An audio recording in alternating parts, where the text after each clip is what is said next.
So hello everybody, I'm Sarah Tinker and I welcome you to this Kensington Unitarians online service on Zoom. Welcome to congregation members, welcome to friends and visitors with us today, or to those who might be watching sometime in the future when this video is on YouTube.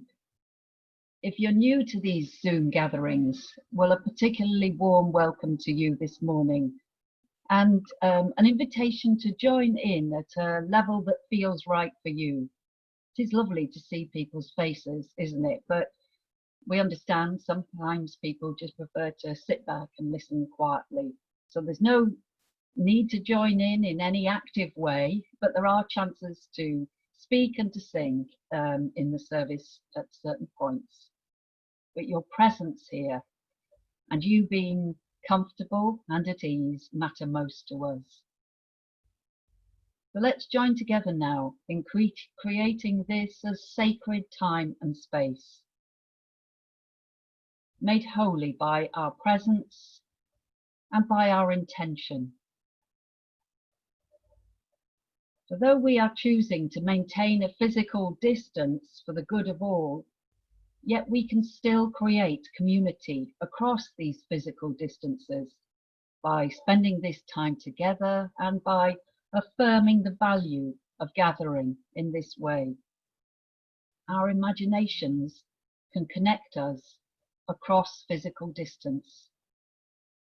So let's join in taking a conscious breath together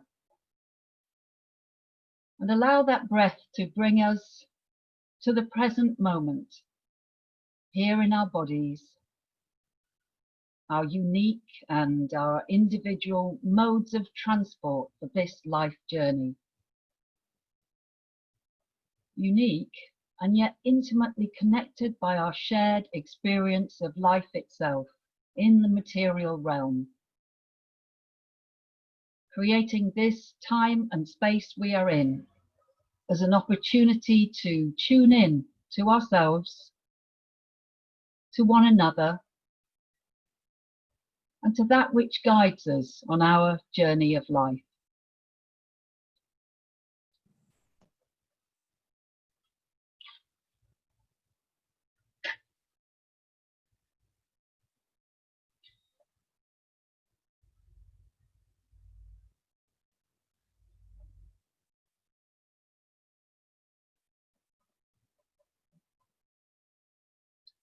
And so I like this chalice flame, this symbol of our Unitarian community the world over. The oneness of this light, reminding us that we are one people, living one life here on our one planet Earth home. We can focus on this flame. We can imagine a light shining within each of us and beaming out to a world so in need of its illumination and its warmth. And may this light remind us that we are not isolated beings, but we're connected in mystery and in miracle to the universe, to this community, and to one another.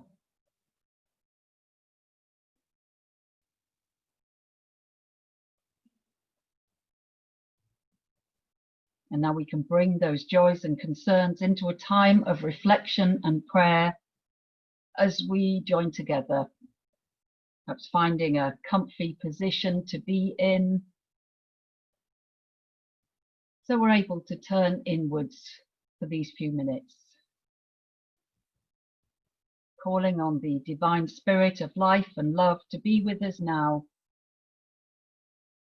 and to help open our hearts and our minds, that we might breathe in fresh insights and release all that feels stale and stuck within us.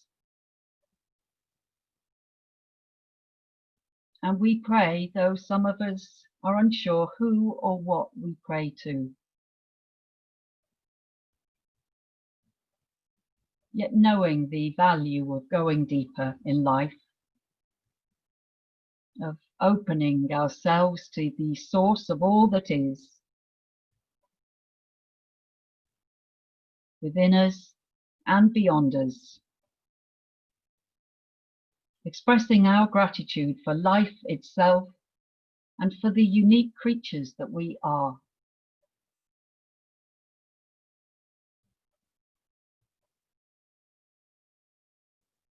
May we learn to care well for all that is.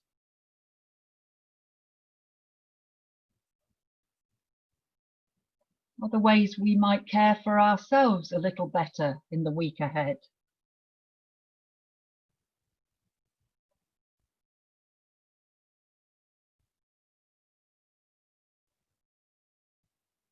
Might we care for our relationships a little more lovingly this week? Our neighbours, our friends, our families and co-workers, even the people who challenge us. Can we appreciate others more?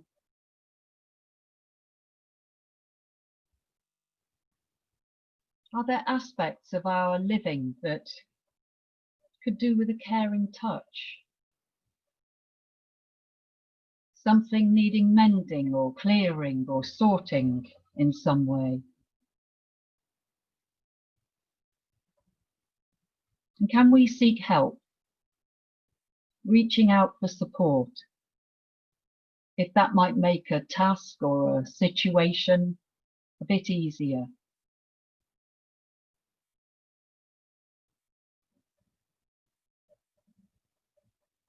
And as we consider our wider world, may our thoughts and prayers be with all leaders, that they might be motivated by the highest of principles rather than their own self-interest. And as our world community struggles to contain the pandemic that has shaken up all our lives, let's each in our own quiet way give thanks for those who work to make things better, to make life better for others, those who improve the lot of the poor and the oppressed.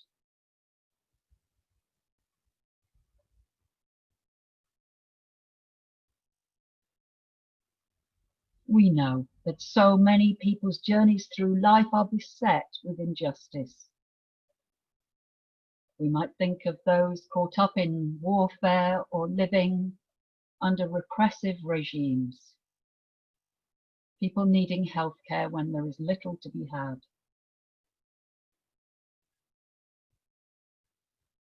May all who are troubled by life's inequalities find some peace this day. May all who are in need find practical support. And in a few moments of shared stillness now, I invite you to direct the thoughts and prayers of your hearts to places and people for whom you are particularly concerned.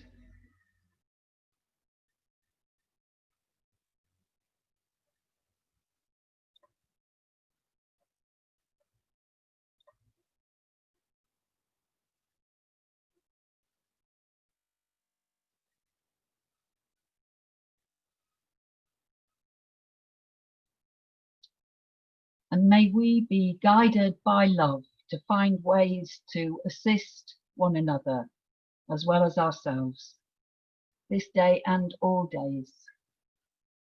And let's say to that aspiration, Amen.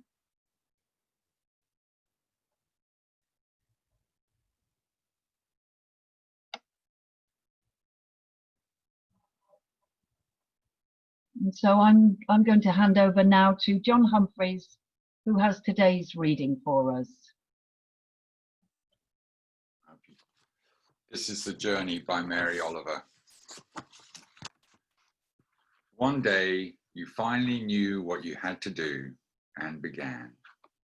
Though the voices around you kept shouting their bad advice, though the whole house began to tremble and you felt the old tug at your ankles. Mend my life, each voice cried. But you didn't stop. You knew what you had to do, though the wind pried with its stiff fingers at the very foundations, though their melancholy was terrible. It was already late enough, and a wild night, and the road full of fallen branches and stones. But little by little, as you left their voices behind, the stars began to burn through the sheets of clouds. And there was a new voice, which you slowly recognized as your own, that kept you company as you strode deeper and deeper into the world, determined to do the only thing you could do, determined to save the only life you could save. But little by little, as you left their voices behind, the stars began to burn through the sheets of clouds, and there was a new voice, which you slowly recognized as your own, that kept you company as you strode deeper and deeper into the world, determined to do the only thing you could do, determined to save the only life you could save.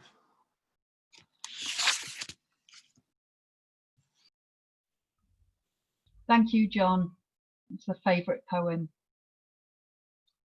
So we're moving into a time of meditation now, and in the earth-centered tradition, the wheel of the year is forever turning, and this weekend is Lammas time, the time of the first harvests. It's traditionally celebrated as a feast of gratitude in recognition for all nature's gifts for us. Now, anyone who's visited a farmer's market or greengrocers recently will know just how plentiful the fruit and vegetables are looking. And I'm really enjoying hearing people's stories and looking at photos of people's allotment and garden crops and seeing those photos of wonky courgettes and plentiful tomatoes. So in a moment, I'm going to lead us in a spoken meditation, and that will be followed by a good few minutes held in silence together. And that will end with the sound of our very own Abby Lorimier playing a particularly beautiful and mournful piece of cello music. It's such a distinctive tune that I wanted to tell you a bit about it.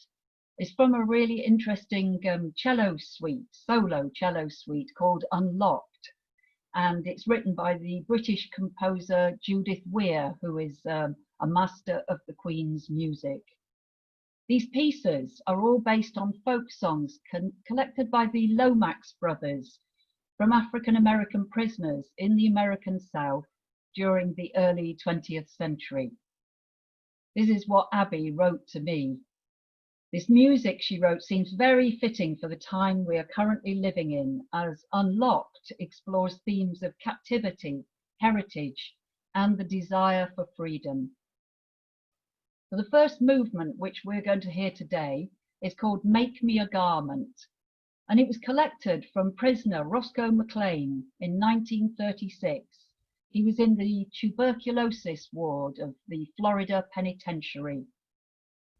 I so hope that Roscoe McLean went on to recover from his illness and live a life of freedom beyond those prison walls, where he sang this folk song for the Lomax brothers all those years ago.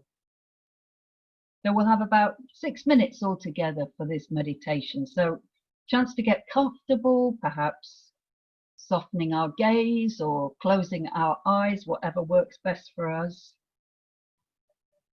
Paying attention to the quality of our breathing, maybe slowing our breath down or softly deepening it. Breathing down into our belly. We might feel some of the tension falling away from our shoulders as they relax downwards towards the floor. We might relax the muscles of the head, the face, the neck. maybe even imagining a soothing hand brushing cares from our forehead, wherever we hold the inevitable tensions of our lives. In our backs, maybe, the backs of our calves, even our feet or our toes. We have so many muscles, don't we, that can hold tension, sometimes without us even realizing it anymore. But here, perhaps, we can use the rhythm of our breathing to help ease our bodies. And as we move into a time of shared stillness together, we might give thanks for the bounty of life's harvests and commit ourselves again to a more just and equal sharing of life's gifts.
I've heard it said that the German language has all the best words, and I've been thinking about an old favourite word this week, Schadenfreude, combining the German word Schade, meaning damage, and Freude, meaning joy. The finding of pleasure in the troubles of another human being. Now, the source of my Schadenfreude this week was a certain British government Secretary of State for Transport who had immediately to cut his Spanish holiday short because of a suddenly imposed government quarantine on anyone returning from Spain. Now, like so many rules during this time of pandemic, it came out of the blue. It was imposed from above and it adversely affected the lives of ordinary people, though perhaps for the best of reasons, to keep us healthy and safe. The philosopher Friedrich Nietzsche usefully pointed out that Schadenfreude is the revenge of the impotent. And this time of lockdown has left some of us feeling a lack of power over our own lives, hasn't it? Now, we could have a show of waving hands here on Zoom now to get a sense of who has experienced what. So you might give a wave if your work has been disrupted these last few months, even if you quite like the disruption of working from home. Or a wave if you've had to cancel a holiday plan, or a get-together with friends or family has been cancelled, or travel plans disrupted. Let's wave if we feel really very uncertain about getting back on public transport, or unsure about what we should or we shouldn't be doing, or uncertain how safe we feel about making plans to meet up with others. No wonder if some of us try and help ourselves feel a little better by giggling about a person in power who has to leave his family behind on holiday and come back to England and a fortnight's quarantine. That's Schadenfreude. It eases the boredom, the jealousy or the rage, the frustration or the despair, whatever we happen to be feeling at any particular time, for a little while at least. But I know that the spiritually advanced members of this community of ours rise well above any such finding of pleasure in the troubles of others. You don't mind if your holiday plans have come to naught, because you know the value of another sort of journeying, an inner journey that requires no passport, no tickets, no timetables, no face masks even. You don't even need to leave the comfort of your own home. You can stay in your pajamas, on the sofa or under the duvet even, and yet you can take the most worthwhile of life journeys imaginable. Joseph Campbell, the academic and the explorer of the universals to be found in mythologies the world over, Joseph Campbell has written extensively about this inner journeying. And this particular quote could have been written for the times that we find ourselves in, I think. He wrote, "Where we had thought to travel outwards, we will come to the center of our own being, our own existence. Where we had thought to be alone, we shall be with all the world." Yeah, it's great fun to get out there in the world, to visit those wondrous waterfalls and buzzing capital cities and landscapes so very different from our own, deserts, seashores, mountains, valleys. Travel widens our horizons. It reminds us that our planet of ours is remarkably diverse in its many terrains, as diverse as its inhabitants. Travel broadens our perspectives, and it reminds us that there are myriad ways to kneel and kiss the ground. But most of us who have spent some time traveling at some point reach a similar realization that wherever we travel and however far and distant our journeys are, still we bring ourselves with us. And that's the dawning moment when another journey beckons, an inner journey a journey of self-exploration and potential self-understanding. The journey that Mary Oliver alludes to in the poem John read for us earlier on, that particular unique journey of self-understanding. So I wonder what times in your own lives have triggered your inner journeying. For some of us, it comes in a time of breakdown, of illness perhaps, the crashing end of a job or a relationship or a long cherished dream. Those times can feel desperate and dramatic, can't they? For others, the prompt that has us embark on our inner journey, it can arrive more quietly, perhaps with a nagging sense of dissatisfaction or a growing awareness of an inner yearning that's telling us to seek something more in life. The spiritual teacher Krishnamurti describes it like this: the journey I am proposing that we take together is not to the moon or even to the stars. The distance to the stars, he writes, is much less than the distance within ourselves. The discovery of ourselves is endless and it requires constant inquiry, a perception which is total, an awareness in which there is no choice. This journey is really an opening of the door to the individual in relationship with the world. So the understanding of ourselves, he writes, is not to the end of individual salvation. It is not the means of attaining a private heaven or an ivory tower in which to retire with our own illusions, beliefs, gods. On the contrary, if we are able to understand ourselves, we shall be at peace, and then we shall know how to live rightly. Now, Krishnamurti makes two useful points here, at least for me. An inner journey is not a one-off fortnight's holiday to a Spanish resort. An inner journey is more of a lifetime commitment.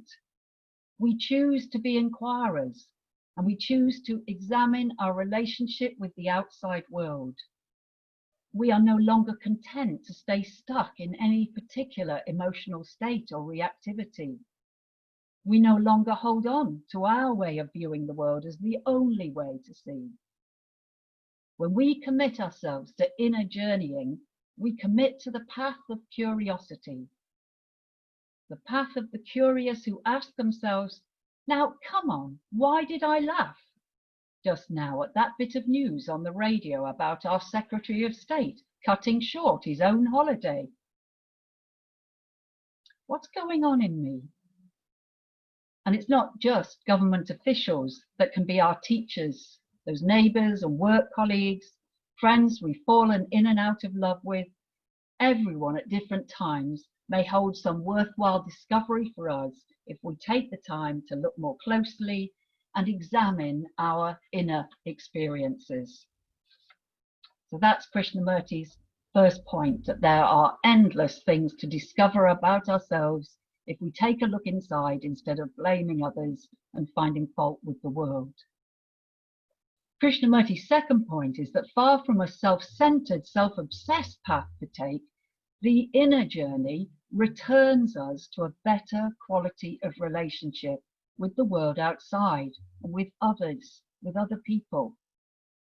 Taking an inner journey helps us to understand how to live in right relationship with others and with our wider world. So don't expect to receive many holiday postcards this year, because most of us won't be going anywhere near post boxes in lands near or far. But as our lives continue their topsy-turvy journeys through this pandemic, I reckon quite a few of us are learning a great deal about ourselves. And I remain quietly and optimistic that a change might just come. Should we all join in that possibility? Amen.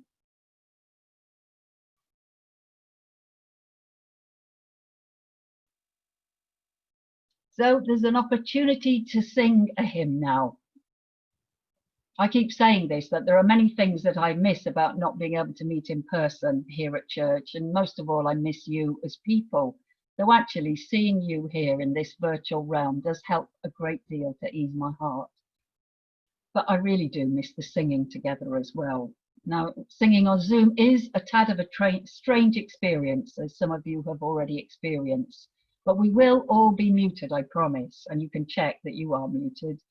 And that means that we can sing as loud as we want and nobody will mind except maybe your neighbours and some passers-by on the street outside. We could give them a surprise wake-up call by singing very loud indeed. And this hymn, which is We Are Travellers on a Journey, it's just got some great words that have something to say about our journeys, inner and outer. So if you prefer, you can stay quiet and just read them instead and enjoy this recording, which has come from the Unitarian Music Society.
Lovely. And so now for some announcements. My thanks go to Janine and Jane for their extensive background work of hosting today. It really does take a lot of effort and sweat to get these services on the road. So thank you both. And thanks also to our musicians, Abby Larimier and Benji Del Rosario. All of you, much appreciated. So thank you all for coming to this service. We'll be back here again next week for a 10 a.m. service here on Zoom. And you're also welcome to join us for our 10:30 coffee morning on Tuesday. There are also some spaces left for Heart and Soul this coming week, our alternative spiritual gathering, and the West London Green Spirit Group that is hosting a Zoom meeting this coming Thursday. And I'm going to ask David Carter, one of the presenters, to unmute himself now and tell us a bit about the universe story. Right, hello everyone. The first thing I'd like to mention is that the link in the email that you were sent for the Sunday service on Zoom 10 a.m. doesn't take you directly to the right page. But if you scroll down on that page and click on the West London link, you'll get to the right place. I'll talk first about the other presenter, Ian Mole, who I've known for about 3.5 years. He's got a deep and lively interest in the universe story. He's an interfaith minister and Green Spirit National Coordinator.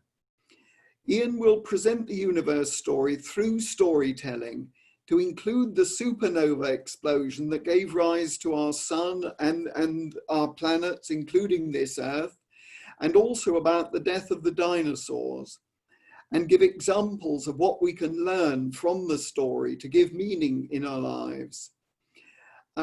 This will include the universe story as a modern creation story, death and rebirth, diversity and creativity. And there will be plenty of time, for you to give your responses and ask questions to the story and discussion.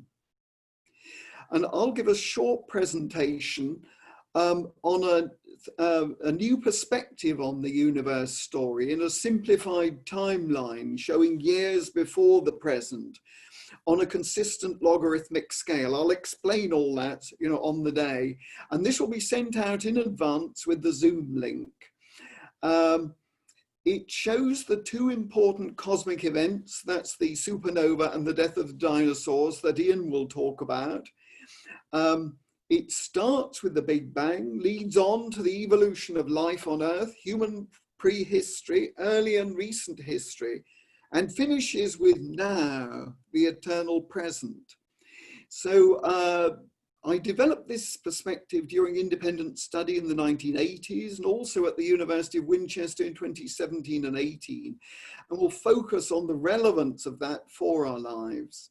And again, there will be time for you to give your responses and ask questions. So look forward to seeing as many of you as possible there.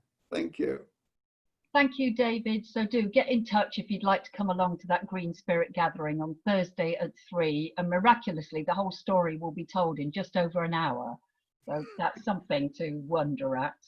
And I want to say a big thank you to everybody who's made a donation towards church funds recently. It's really appreciated. There's a little button you can press and donate money from the front page of our website. And I just want to hold up two things today. One is that so many more people have taken out monthly standing orders to help the church's work. And I'm just very grateful to church staff who've taken a 20% pay cut in order to help us through a difficult time when all our lettings have been cancelled. So thank you all. Don't forget that we have a virtual coffee time for chat after the service in small groups if you'd like to stick around. And we'd like to take a photo of us all when the music ends. We're going to have some closing words in a moment, followed by Benji Del Rosario playing his clarinet, the famous Gershwin tune Summertime from the musical Porgy and Bess. So I invite you to select gallery view now, so that we can see everybody on our screens. Gives you a really nice sense of connection, doesn't it? Looking at everybody. It's great to see you.